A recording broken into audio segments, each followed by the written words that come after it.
جو ہم کہتے ہیں لا حول ولا قوت الا باللہ، یہ ایکچولی اس کی ٹرانسلیشن ہے کہ اللہ کوئی اسٹرینتھ کوئی پاور نہیں سوائے تیری طرف سے جو بھی اسٹرینتھ اور پاور آ جائے۔ اتنی یہ جامع دعا ہے، اتنی خوبصورت دعا ہے، اس کو ہم تھوڑا سا اگر اینالائز کریں، میں آپ کو انشاءاللہ، ایک تو میں نے بتایا کہ شکوے جو دو طرح کے ہوتے ہیں، اس میں کون سے والا جو ہے وہ جائز ہے اور کون سے والا جو ہے وہ ناجائز ہے۔ دوسری بات، اس دعا کا سارا کرکس یہ ہے کہ انہیں ڈر یہ تھا ہمارے نبی کو کہ کہیں یہ اللہ کی ناراضگی تو نہیں، ٹھیک ہے؟ تو اگر آپ کے ساتھ کوئی حادثہ آ جاتا ہے، خدا نخواستہ کوئی ڈیزیز آ جاتی ہے، کوئی مشکل آ جاتی ہے، سب سے پہلے یہ سوچیں کہ کہیں میں نے اللہ کو ناراض تو نہیں کر، سب سے پہلے اپنے بارے میں سوچیں کہ میرے سے تو کوئی غلطی نہیں ہو گئی، کوتاہی تو نہیں ہو گئی۔ یہ ہے خشیت، ٹھیک ہے؟ خشیت والا ایٹیٹیوڈ، اس کو اپنی عادت بنا لیں، یہی انبیاء سے بھی ثابت ہوتا ہے۔ پھر یہ جو اینڈ انہوں نے کیا کہ لا حول ولا قوت الا باللہ، یہ ذکر تو ٹریجرز آف جنہ میں سے ہے، حدیث میں آتا ہے کہ جنت کے خزانوں میں سے ایک ذکر ہے لا حول ولا قوت الا باللہ۔ دوسرا، غم میں اور بہت زیادہ سورو کی حالت میں یہ والا ذکر بہت تقویت دیتا ہے، لا حول ولا قوت الا باللہ۔ اس کی ٹرانسلیشن بھی بڑی تقویت دے گی، ٹھیک ہے نا؟ اس سے ثابت ہی ہوتا ہے کہ اے اللہ، وہ کہنا یہ چاہ رہے ہیں کہ اللہ میری کنڈیشن تب تک چینج نہیں ہوگی جب تک آپ کی طرف سے مجھے ہیلپ نہیں آئے گی، یعنی اپنے آپ کو بندہ فل بے بس شو کرے اور اللہ تعالیٰ پہ ریلائی کرے، یہ ہے اللہ پہ کانفیڈنس، ٹھیک ہے نا؟ ہوتا کیا ہے کہ ہم سب سے شیئر کر کے پھر اللہ کے پاس جاتے ہیں، تو ظاہر ہے اللہ کو، اللہ کی غیرت ہے، اللہ کو شاید برا بھی لگتا ہو کہ دیکھو سب سے شیئر کر کے اب میرے پاس آ گیا۔ تو ریلائنس تو یہ، کانفیڈنس تو یہ کہ جب حادثہ ہوا ہے سب سے پہلے کہاں شیئر کیا؟ اللہ تعالیٰ سے باتیں کی ہیں، اللہ تعالیٰ سے نوٹس لکھا کریں، نوٹ پیڈ لکھا کریں، اللہ سے گفتگو کیا کریں، سارا اپنا دل کھولا کریں اللہ کے آگے، اس کو عادت بنائیں، یہ بہت امپاورنگ چیز ہے، ٹھیک ہے نا؟ اور یاد رکھیں کہ دیکھیں جیسے حدیث میں آتا ہے نا کہ جب بندہ سورہ فاتحہ کی تلاوت کرتا ہے اللہ رپلائی کرتا ہے، اللہ کہتا ہے کیا میرا بندہ ایکنالج کر رہا ہے کہ میں گناہوں کو معاف کرنے والا ہوں؟ تو جا میں نے اسے معاف کیا۔ سملرلی آپ سوچیں کہ جب انسان غم کی حالت میں ڈائریکٹ اللہ کے پاس جاتا ہے تو اللہ تعالیٰ ضرور فرشتوں کو، میرا ایمان ہے، کہتے ہوں گے کہ یہ دیکھو کتنا اسے مان ہے اپنے رب پہ، ڈائریکٹ میرے پاس آئے، ٹھیک ہے نا؟ تو پھر اللہ اسے کافی ہو جاتا ہے۔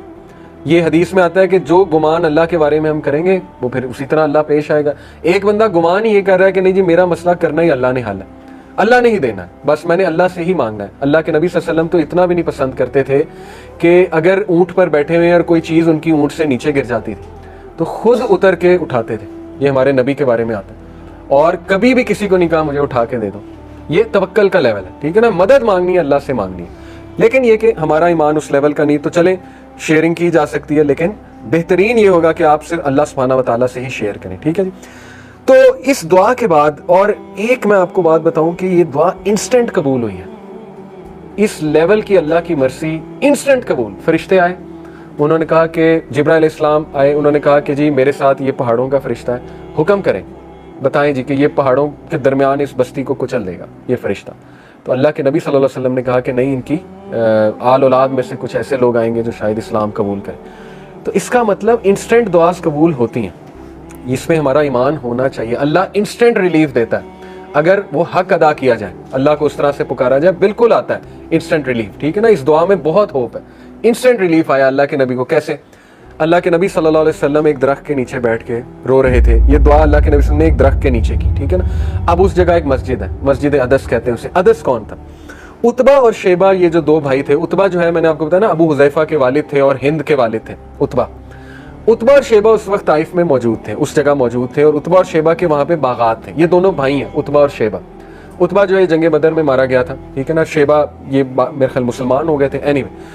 تو یہ دونوں نے جب دیکھا کہ ان میں تھوڑی سی سمپتھی آئی، انہوں نے دیکھا کہ یہ تو ہمارے بندے کو اس طرح سے انہوں نے مارا ہے، تو تھوڑی سی ظاہر ایفیلیشن ہوتی ہے اپنے بندوں کے ساتھ، تو ان کی غیرت جاگی، انہوں نے کہا کہ نہیں ہم اس کی مدد کریں گے۔ تو انہوں نے کیا کیا، ان کا ایک غلام تھا عدس، کرسچن تھا، عدس کے ہاتھوں انہوں نے کیا کیا کہ انگور کے جو ہے وہ باغات تھے غالباً، وہاں انگور کے کچھ جو ہے وہ وہاں پر بھیجے انہوں نے۔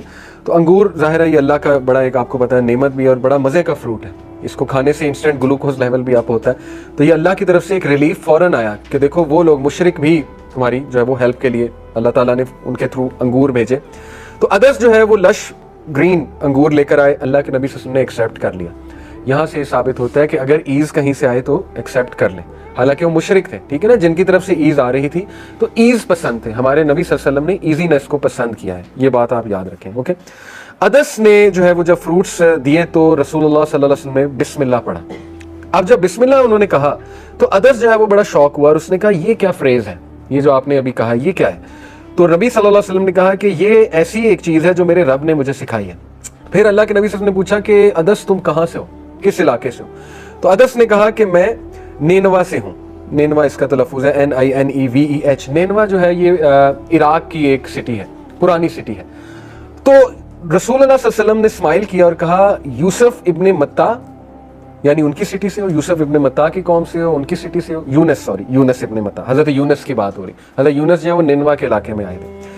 عدس اتنا شوق ہوا اور اس نے کہا کہ یونس کا آپ کو کیسے پتا ہے؟ یہ تو کسی کو نہیں پتا ہے. عربس کو تو یونس کا دور دور تک نہیں پتا, ٹھیک ہے نا. عربس میں تو کبھی کوئی نبی آیا ہی نہیں, نہ جو ہے اتنا نالج شاید بنی اسرائیل کو بھی نہ ہو, لیکن آپ کو کیسے یونس کا پتا ہے؟ تو اللہ کے نبی صلی اللہ علیہ وسلم نے کہا وہ میرے بھائی ہیں اور میں ان کا بھائی ہوں, اور ہم دونوں اللہ کی طرف سے نبی ہیں. یہ سنتے ہی عدس نے رسول اللہ صلی اللہ علیہ وسلم کے پیر مبارک چومنا شروع کر دی, فیٹ چومنا شروع کر دی عدس نے, اور عدس نے کلمہ پڑھ لی.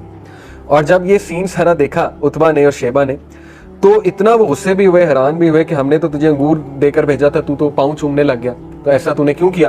تو اس نے جواب دیا کہ او مائی ماسٹرز, اے میرے masters, there is no one on earth better than this man since he is a prophet as he told me things only a prophet can know. اس انسان نے مجھے وہ بات بتائی جو صرف انبیاء کو پتا ہے, جو نبی ہی جان سکتے ہیں. تو عدس نے رائٹ دین جو ہے وہ اسلام قبول کر لیا. یہ انسٹنٹ ریلیف ہے کہ محمد صلی اللہ علیہ وسلم آپ کی محنت رنگ لائی ہے. اگر اس بستی نے ریجیکٹ کیا ہے تو یہ دیکھ لیں ریلیف بھی آ گیا. اوکے, تو انسٹنٹ ریلیف پہ بلیف رکھیں, انسٹنٹ ریلیف پہ ایمان رکھیں.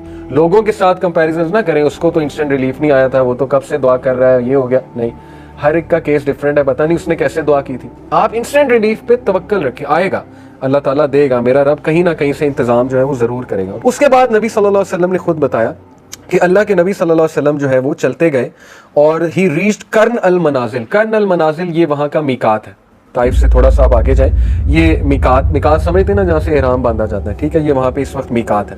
اور اللہ کے نبی صلی اللہ علیہ وسلم نے اوپر دیکھا تو اوپر ایک کلاؤڈ تھا جو اللہ کے نبی صلی اللہ علیہ وسلم کو شیلٹر دے رہا تھا. اگین انسٹنٹ ریلیف, ٹھیک ہے نا, اللہ کی طرف سے میسج آ گیا کہ وَلَسَوْفَ يُؤْتِيكَ رَبُّكَ فَتَرْضَىٰ, تیرا رب تجھے جلدی راضی بھی کر دے گا. تو انسٹنٹ وہ جو کلاؤڈ دیکھا وہ شیلٹر دے رہا تھا. اور پھر انہوں نے دیکھا کہ جبرائیل علیہ السلام تھے, اور انہوں نے پھر یہ ساری کنورسیشن کی کہ ماؤنٹینز کا فرشتہ میرے ساتھ ہے, وہ میں آپ کو بتا چکا ہوں. اس سارے واقعے سے ہمیں بڑے لیسنز ملتے ہیں, وہ باری باری میں آپ سے شیئر کرتا ہوں. سب سے پہلا لیسن ہے دی ہارش ٹرائلز آور پروفٹ صلی اللہ علیہ وسلم فیسڈ, یعنی کتنے کٹھن مرحلوں سے ہمارے نبی گزرے, کتنے کٹھن ٹرائل سے ہمارے نبی گزرے.